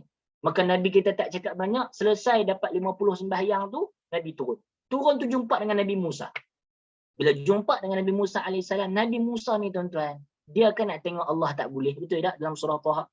Maka bila dia turun, bila Rasulullah turun, Nabi Musa tengok orang yang tengok Allah. Dan Nabi Musa nampak kewibawaan, kemegahan nur yang ada pada Rasulullah yang telah melihat Allah Subhanahu wa taala. Sebab tu Nabi Musa tahan. Bila tahan, Nabi Musa tanya, dapat apa? Nabi kita jawab 50 sehari semalam waktu sembahyang. Nabi Musa kata tak payahlah. Dia kata, pilah negotiate balik dengan Allah untuk kurang. Umat aku 2 waktu je sembahyang. 2 waktu je sembahyang. Itu pun culah. Hak sembahyang pun tak ambil yang sembahyang. Nabi Musa kata. Nabi Musa tak payah Muhammad, Rasulullah pilah jumpa Allah. Untuk kurangkan. Maka Rasulullah berulang sebanyak 9 kali. Setiap kali itu dikurangkan 5 rakaat, sampailah jadi 5 rakaat sembahyang, 5 waktu. Dan akan tetapi, walaupun kita sembahyang 5 waktu sehari semalam, pahalanya Allah Ta'ala tetap bagi 50 sehari semalam. Berkat kita umat baginda Nabi sallallahu alaihi wasallam. Nampak tak tuan-tuan? Maka itulah keberkatan yang kita dapat daripada baginda Rasulullah sallallahu alaihi wasallam. Dan ketika itu juga Allah Taala sebutkan, wahai Rasulullah, siapa yang niat buat benda baik akan dapat 10 kali pahala. Siapa yang niat nak buat benda jahat tak dapat lagi dosa. Allah Taala bagi tahu kelebihan umat baginda Nabi sallallahu alaihi wasallam melalui peristiwa Isra wal Mi'raj tersebut. Maka selesai berjumpa dengan Allah semua tu turun. Dan satu cerita yang agak menarik juga, Nabi SAW tanya kepada Jibril, setiap kali aku main langit ni, setiap penduduk langit ni, aku bagi salam, jawab salam. Dan mereka tu semua senyum kat aku. Kecuali seorang. Siapa dia Jibril? Jibril kata, hadha khazinun nar. Wahai Rasulullah, hak tak senyum dekat hang tu, itulah malik penjaga neraka. Dia tidak pernah senyum sejak dia diciptakan. Kalau dia senyum, nescayalah kamu orang pertama yang dia akan senyum, wahai Rasulullah. Cengeng tak cengeng, malik penjaga neraka tu macam tu lah. Hadir rahmati Allah. Dia turun, bila Nabi turun balik semula ke Mekah, cerita pasal perjalanan Isra. Ada orang yang bertambah iman seperti Sayyidina Abu Bakar. Macam mana tak tambah iman? Musyrikin Quraisy ni dia tak percaya kat Nabi pi ke Baitul Maqdis. Depa pi 3 bulan, hampir semalam saja. Lepas tu balik pula Muhammad. Depa tak percaya. Depa test Nabi kita. Bagi tahu dekat kami macam mana rupa bentuk Masjidil Aqsa tu, tingkap dia dah berapa, pintu dia dah berapa. Depa tanya macam tu kat Nabi kita. Bila bayang tengok, Nabi kita bukan pi nak tengok bangunan. Betul tak? Nabi kita pi banyak agenda lain yang lebih mulia daripada benda tu. Jadi Nabi tak tahulah. Waktu itulah Allah Ta'ala 3D kan masjid tu di hadapan Rasulullah. Rasulullah bagi tahu tingkap dia banyak ni. Pintu dia belah tu, belah ni. Macam mana kedudukan dia dekat dengan bukit. Semua Rasulullah bagi tahu.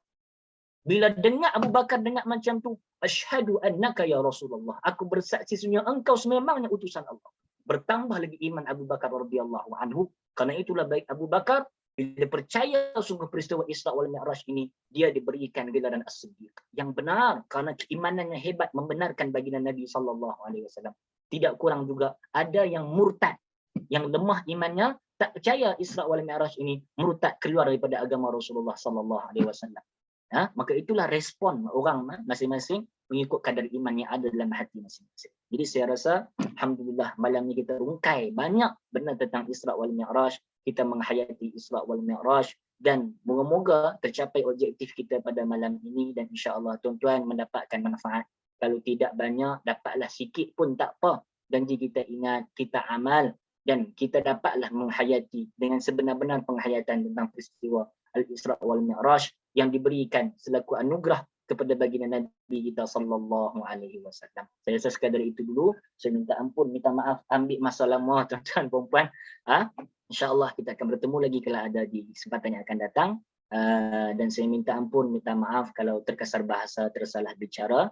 Dan moga-moga Allah Subhanahu wa taala mengampuni kita dan meridai serta menerima segala amalan kita, dan kita masuk ke dalam syurga Allah, berada dekat dengan Nabi kita sallallahu alaihi wasallam. Alhamdulillahirabbil alamin. Wassalamualaikum warahmatullahi. Kita kembali, saya serahkan balik majlis ini kepada tuan pengurus kita. Okey, baik, alhamdulillah. Syukur. Terima kasih banyak-banyak kepada Ustaz Wafi atas pencerahan yang panjang lebar. Moga-moga kita dapat mengambil ibrah dan juga pengajaran pada diri kita atas sempena program kita pada malam ni, Isra Mi'raj. Jadi insya-Allah last mungkin kita tak tanya banyaklah kepada Ustaz. Ustaz pun dah tahu panjang. Sebenarnya kalau nak rungkaikan satu persatu mengenai Isra Mi'raj ni, rasanya tak cukup, betul tak Ustaz? Tak cukupnya. Dia paling kurangnya 24 jam. Balik Mekah lagi ni. Kalau ikut tu. Tak balik Mekah lagi. Okey, baik. So, soalan ni selalulah orang tanyalah. Yang ni kebanyakan soalan ni daripada ayah-ayah, ibu-ibu, bunda-bunda yang suka selalu tanya. Ustaz boleh kongsikan sedikit, ada tak amalan-amalan yang boleh kami semua ni ayah-ayah ibu amalkan sempena Isra Mi'raj ni? Ada tak? InsyaAllah dipersilakan. Mungkin Ustaz ada sedikit perkongsian dan juga nasihat Ustaz untuk kami semua mai mengaji ni. InsyaAllah. Baik, insyaAllah. Berbalik pada soalan yang ditanyakan tersebut tentang amalan. Kita mungkin dah terlepas dari Isra wal Mi'raj. InsyaAllah nanti yang ke depan kita akan buat benda yang saya bagi tahu ini. Yang pertamanya ialah kita perlu tahu tidak ada amalan yang khusus ketika mana malam Isra wal Mi'raj. Cumanya kita dituntut untuk menzahirkan rasa kesyukuran kita kerana malam tersebut malam yang mulia dan paling mulia yang berlaku kepada baginda Nabi sallallahu alaihi wasallam. Kalau Nabi bergembira dengan Isra wal Mi'raj, kita mesti bergembira dengan benda yang Nabi gembira. Satu. Boleh? Dan benda apa yang nak kena buat malam Isra wal Mi'raj? Yang pertama, kita kembali balik dua ayat yang saya bacakan pada mukaddimah kuliah sebentar tadi. Yang pertama, apa dah kita kena ada rasa gembira. Kena ada rasa gembira. Malam Isra wal Mi'raj tu kena ada rasa gembira. Itu yang pertama kena buat. Macam mana nak zahirkan rasa gembira tu? Macam mana? Maka pada malam itu kita buat kenduri. Paling utama kita lebihkan ataupun buat kenduri perbelanjaan kita lebihkan kepada ahli keluarga kita sendiri. Malam tu kita belanja anak-anak keluar makan. Bagi contoh. Belanja keluarga keluar makan. Makan tu makan ni. Sebab apa? Niat seronok dengan peristiwa Isra wal Mi'raj, dan kita dah sebut dah tadi. Allah Ta'ala sebut, Qul bifadlillah wa birahmatihi fabidzalika falyafrahu. Katakanlah wahai Rasulullah, dengan anugerah dan rahmat Allah itu, maka bergembiralah. Maka cara kita gembira pada malam itu, kita buat amalan menunjukkan kegembiraan kita dan kita lakukan kepada ahli keluarga kita terlebih dahulu. Itu cara Isra Mi'raj nanti kena buat macam tu. Beli apa-apa barang, beli apa-apa, tak mau keluar makan ke, tak apa, malam ni kita order KFC apa semua ni, kita belanja ahli keluarga kita sendiri. Ini kena buat malam Isra wal Mi'raj. Yang kedua, berbalik kepada ayat yang kedua saya baca tadi. Apa dia? Zalika wa may yu'azzim sya'airallah fa innaha min taqwal qulub. Itulah, dan sesiapa yang mengagungkan syiar-syiar Allah, maka itu adalah kesan daripada sifat takwa yang ada dalam hatinya. Nampak? Maknanya malam Isra wal Mi'raj ini kita kena mengagungkan syiar. Sebab Isra wal Mi'raj ada syiar agama kita. Malam Isra wal Mi'raj, apa kefarduan yang kita dapat? Sembahyang. Betul tak? Maka pada malam Isra wal Mi'raj itu, kita kena buat apa? Kita kena banyakkan bersembahyang. Sembahyang sunat, bangun qiyamul lail. Nampak? Sembahyang kita panjangkan rakaat sembahyang kita daripada malam-malam yang biasa. Sebab malam tu kita nak mengagungkan syiar Allah. Isra wal Mi'raj kita dapat kefarduan sembahyang. Malam itu, malam Isra wal Mi'raj, kita sambut malam Isra wal Mi'raj dengan banyakkan sembahyang. Sembahyang sunat apa-apa sekalipun. Nabi kita sembahyang sampai bengkak kaki, hadirin dirahmati. Kita tak buat lagi macam Nabi kita. Betul tak? Tak apa yang mana ibu-ibu ayah-ayah yang tak larat. Semua tak apa, sembahyang duduk tak ada masalah. Baginda Nabi juga sembahyang duduk di akhir hayat baginda. Dapat sunnah. Tapi paling penting malam tu dia, kita kena banyakkan bersembahyang. Banyakkan solat sunat. Boleh? Dan sembahyang malam ini yang sunatnya bukan banyak rakaat. Kita ni suka banyak rakaat. Sembahyang malam Nabi macam mana? Sembahyang malam Nabi ialah berdirinya lama. Boleh bayang tengok tak tuan-tuan, habis Baqarah, Ali Imran, Nisa dalam sembahyang Nabi kita. Nampak tak bagaimana Nabi mengagungkan syiar sembahyang? Maka kita juga pada malam Isra wal Mi'raj kena mengagungkan syiar sembahyang yang kita dapat daripada Isra wal Mi'raj dengan cara kita mengikut Nabi kita sembahyang bertepatan dengan sunnah, tata cara Nabi kita. Jadi dua amalan tu saya boleh kongsikan. Yang pertama, tunjukkan rasa gembira. Belanja ahli keluarga. Beli makanan. Ada rezeki lebih, buat kenduri dekat masjid. Malam Isra wal Mi'raj. Habis selesai dah makan dengan anak-anak apa semua tu, nak buat apa? Penuhkan malam Isra wal Mi'raj dengan sembahyang. Maka ini adalah dua amalan yang perlu kita buat khususnya ketika malam Isra wal Mi'raj. Itu sahaja daripada saya. Okey, baik. Alhamdulillah. Mungkin satu lagi soalan. Last soalan ni sebab soalan ni di antara soalan famous lah. Kalau mana-mana ceramah mesti akan tanya soalan ni. Tu soalan ni yang kan Nabi Muhammad SAW, Nabi kita naik ke atas dan untuk dapatkan solat tu kan bertemu dengan Allah. Maka bagaimana kata Nabi jumpa Allah tu, bagaimana keadaan Nabi, sama ada Nabi melihat Allah secara mata kasar ataupun dengan mata hati. Sebab riwayat Ibnu Abbas kata Nabi lihat Allah dengan matahari. Bagaimana komen Ustaz? Last lah soalan ni, insya-Allah mungkin semua dapat sedikit ilmu malam ni. Insya-Allah silakan. Yang pertamanya kita perlu ketahui hadirin dirahmati Allah, sebenarnya Nabi berjumpa dengan Allah ketika peristiwa Isra wal Mi'raj ini. Ada pelbagai pendapat di sisi ulama. Ada pelbagai pendapat. Ada 4 pendapat.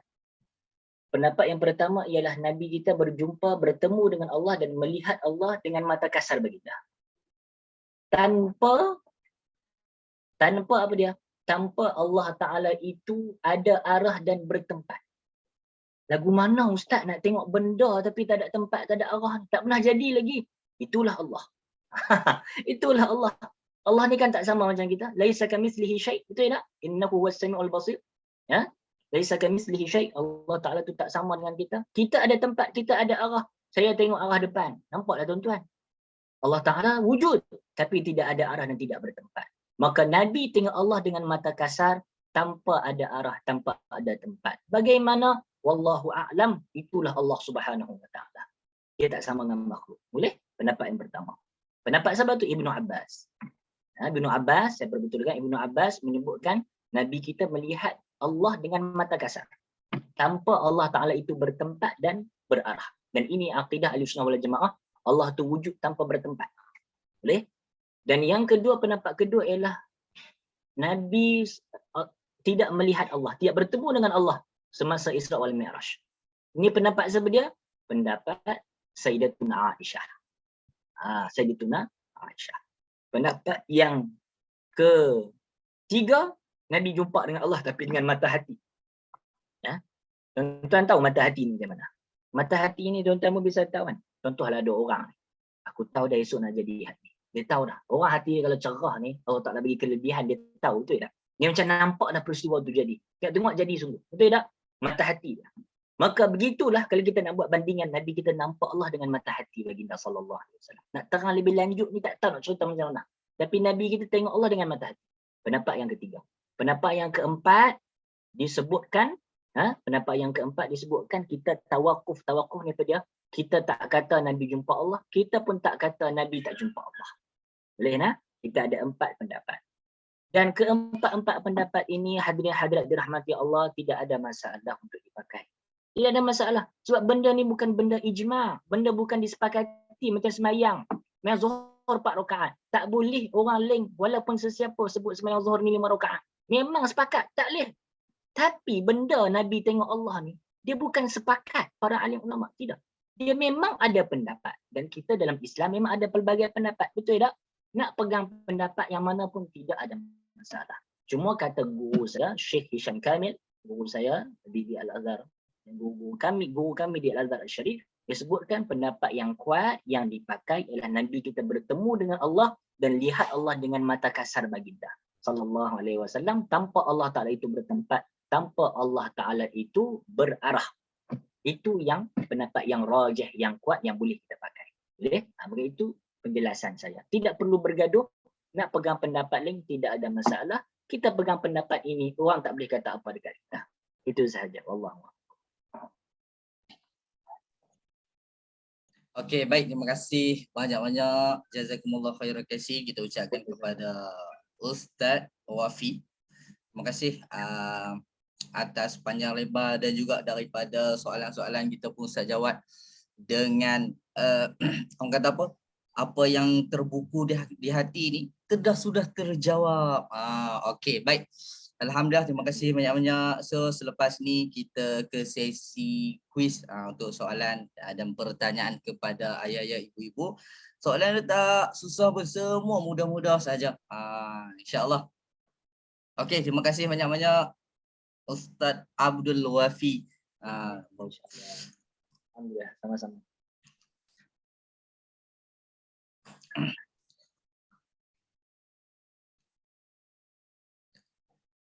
Okey, baik, insyaAllah kita teruskan ke segmen yang seterusnya. InsyaAllah kita untuk yang ni saya nak fahamkan dulu kepada ayah ibu. Soalan ni saya akan ajukan kepada ayah-ayah, ibu-ibu. Siapa yang nak jawab, just tuan-tuan angkat tangan macam ni. Yang buka kamera angkat tangan macam ni. So lepas tu baru saya akan benarkan tuan-tuan unmute. So tuan-tuan boleh buka mic. Boleh, insyaAllah. Boleh nampak tak?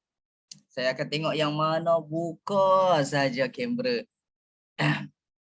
Okey, baik, insyaAllah. So hadiah dia adalah hadiah misteri. InsyaAllah. Macam mana kita nak kontak? Selepas tuan-tuan jawab dan betul jawapan tu, tuan-tuan just bagi nombor telefon, saya akan kontak ayah-ayah, ibu-ibu. Okey, boleh, insyaAllah. 5 soalan saja. Kita pun tak nak panjang sebab kita pun dah masuk 9.30 dah. Jadi semua dah ready? Semua macam ni, siapa yang dah ready? Okey, semangat, mantap. Okey, soalan yang pertama, mudah saja. Semangat ni. Soalan yang pertama, kita tanya yang paling mudah, basic sekali.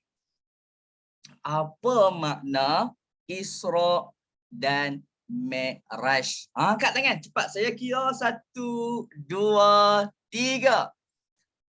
Okey, baik. Kita pilih dulu Kak Latifah Omardin. Saya nampak dia angkat yang pertama.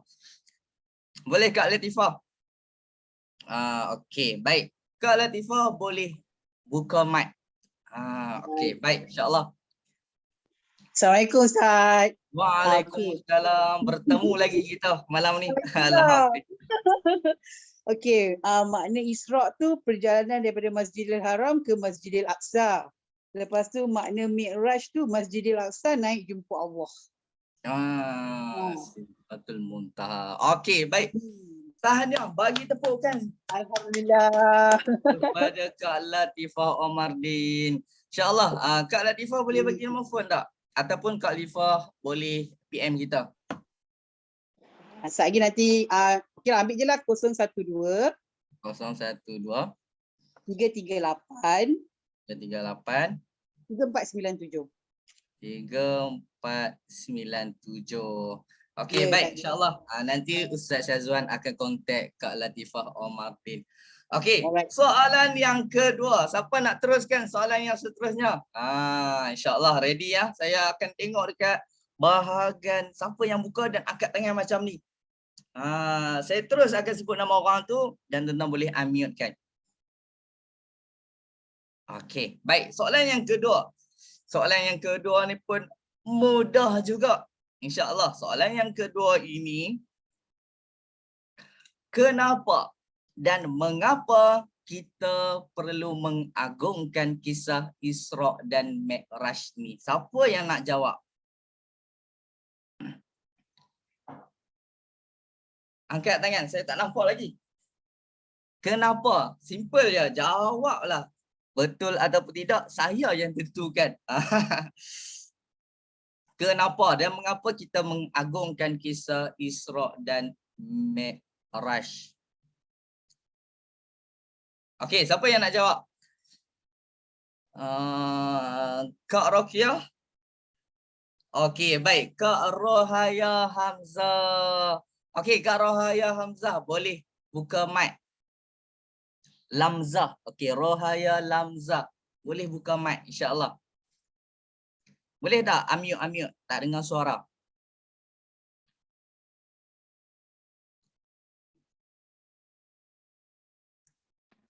Dengar tak Ustaz? Okey. Dengar dah. Alhamdulillah. Kenapa kita perlu mengagungkan Kak Rohaya Sebab- Lamzah? Kita kena agungkan sebab untuk kita bergembira satu. Okey. Satu adalah untuk kita mengagungkan syiar-syiar Allah. Ya. Dua tu Betul ke? saja. Betul. Tak ada yang salah. Bagi tepukan untuk Kak Rohaya Lamzah. Alhamdulillah, tahniah. Kak Ini Rohaya, tengah asal mana Kak Rohaya? Puncak Alam. Puncak Alam. Okey. Yang Boleh mari, bagi nombor telefon? Ustaz, yang mari hari tu ingat tak? Okey, ingat. Ingat muka je. Tak ingat nama kita. Tu. Okey, boleh bagi yang nombor mari hari telefon? Nombor telefon 013 013 333 333. 4 kalilah 3. 1221. 1221. Ya. Okey, baik. Tahniah Kak Rohaya Lamzah. Alhamdulillah. Terima kasih Ustaz. Sama-sama. Nanti insya-Allah Ustaz kita akan PM para pemenang. Okey. Siapa nak soalan yang seterusnya? Kita limit 5 soalan saja. Sebab saya tengok pun Puan Diana dah mula mengantuk. Okey, baik. Okey, soalan yang ketiga.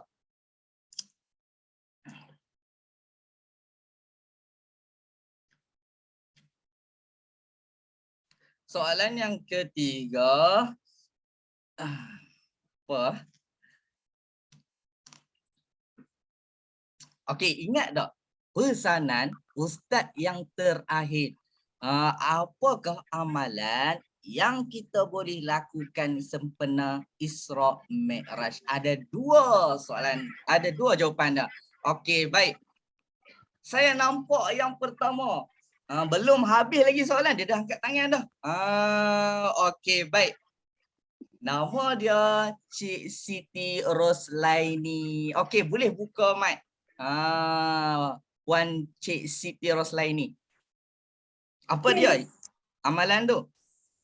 2 amalan kita boleh amalkan. Assalamualaikum. Waalaikumsalam. Okey, yang pertama belanja anak ataupun keluarga bawa pergi luar makan ke. Lepas tu Betul. banyakkan solat sunat. Okey, bagi tepukan. Tepat sekali. Tahniah. Alhamdulillah masuk. Okey, Cik Siti Roslaini, boleh bagi nombor telefon? Kita akan kontak insya-Allah.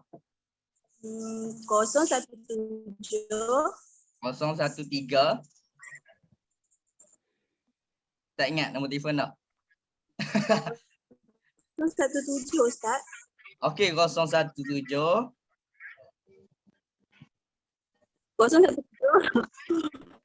Lupa dah. 8 lagi sekali, sorry. 017 971 971 457. 457. Ya betul. Okey, baik. 017 971 457. Tak cukup satu lagi. Kejap Ustaz. Yang saya tulis kat chat Ustaz boleh? Boleh, boleh, boleh. Kalau silap nombor telefon tak dapat hadiah. 017-971-3457. Lagi sekali 01 017 ha 971 ha 3457. okey baik 3 tertinggal tadi 3 4 5 7. Okey baik tahniah kita ucapkan. Dah berapa soalan dah? Ada lagi 2 lagi soalan.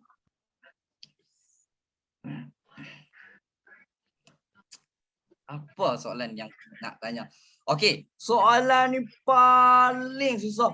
Yang kita bagi paling susah pula. Boleh kita bagi soalan yang paling susah.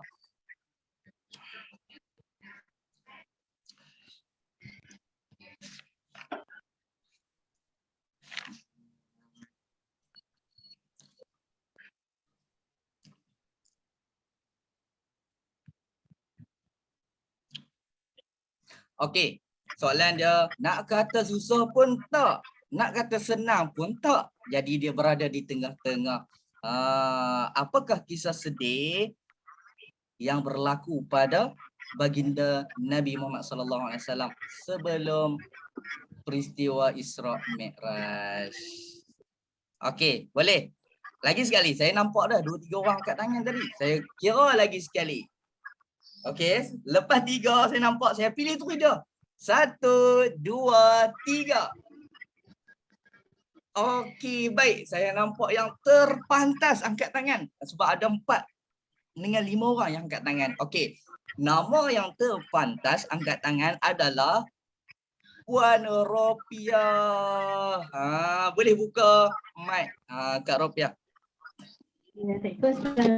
Waalaikumsalam. Apakah kisah sedih? Kematian Siti Khadijah, Ya, kematian bapa saudara Abu Talib, peristiwa betul. Taif. Alhamdulillah, tahniah. Beri tepukan. Tahniah saya ucapkan kepada Puan Ropiah. Okey. Tahniah. So, Puan juga layak untuk dapat hadiah misteri kita pada malam ini. Boleh bagi nombor telefon? InsyaAllah. Nombor yang ada WhatsApp. Kita WhatsApp. 018 018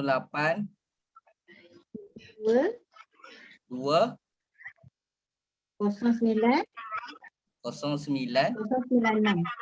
096. Okey, 018 209 096 32. Yang 018 tu 32. Betul. Okey, baik. Okey, 32 09 096.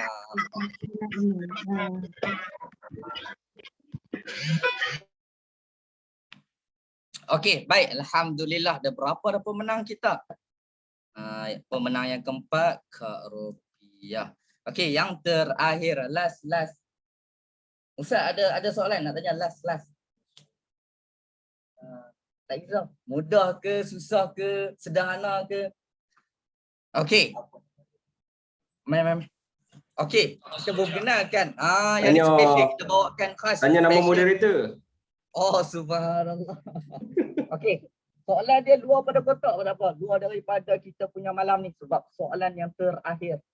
Ini Ustaz. Baru kita Ustaz Hafiz, insya-Allah. Okay, insya-Allah. Soalan yang terakhir, insya-Allah kita bagi soalan yang paling mudah. Paling mudah. Siapa jawab ni dapat hadiah. Insya-Allah. Okey, soalan dia, apakah nama lain bagi Madinah? Ada 2 kan? Apakah nama lain bagi nama kota Madinah? Ada siapa tulis? Sebab tu saya suruh tulis tadi. Apa yang Ustaz catat? Penting nak tulis nota-nota tu. Okey, baik. Saya kira saya nampak dekat sini paparan ramai juga yang buka. Hanya yang buka saja dan angkat tangan. Okey. 1, 2, 3. Okey, saya nampak dalam 4 orang. Tapi saya akan pilih yang terawal. Okey, ready ya? Nama dia bermula dengan Z. Mengaku cepat. Siapa mula dengan Z? Saya dah tahu dah nama dah.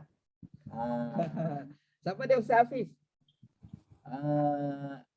Puan Zainab Haji Hashim. Kak Zainab kita. InsyaAllah Kak Zainab. Apakah nama lain bagi Madinah? Toibah. Dua nama. Ya. Toibah dan Yasrib. Tanya betul tepat sekali. Alhamdulillah. Maka berakhirlah soalan kita pada malam ini. Kak Zainab Haji Hashim boleh bagi nombor telefon. InsyaAllah kita akan kontak 017 017 572 572 1752. 1752. 52. Okey, baik 0757211752. Okey, baik, alhamdulillah. Macam mana, apakah perasaan tuan-tuan? Boleh buka mic semua siapa nak buka. Apakah perasaan tuan-tuan malam ini dapat sama-sama dengan tim Mai Mengaji kita sajikan dengan program Isra' Mi'raj, satu bedah siasat daripada Al-Quran. Terbaik. Terbaik. Lagi-lagi apakah feedback? Kita dah berakhir dah, insyaAllah. Bertuah dapat bersama-sama dengan keluarga Mai Mengaji. Alhamdulillah dapat bersama-sama. Siapa yang sebelum ni dia bersama dengan Mai Mengaji, program sebelum ni? Ada tak? Okey, ramai. Alhamdulillah. Kak Latifah, Kak Rafiza. Lagi siapa? Kak Suhaili. Betul. Kak Humidah Hamim. Alhamdulillah ramai. Subhanallah. Okey, baik, insyaAllah setakat itu sahaja kita punya program kita pada malam ini. InsyaAllah sekiranya ada kelapangan kita akan ada lagi program-program yang menarik untuk kita bawakan daripada tim Mai Mengaji. Kita akan bawakan, kita akan bagi tambah lagi ilmu sama-sama ya. Kita belajar, kita mengaji, kita menadah ilmu lebih banyak lagi insyaAllah bersama-sama keluarga Mai Mengaji, tim Mai Mengaji insyaAllah. So kita tutup majlis kita pada malam ini dengan tasbih kifarah dan suratul As. Subhanakallahumma wa bihamdika asyhadu an la ilaha illa anta astaghfiruka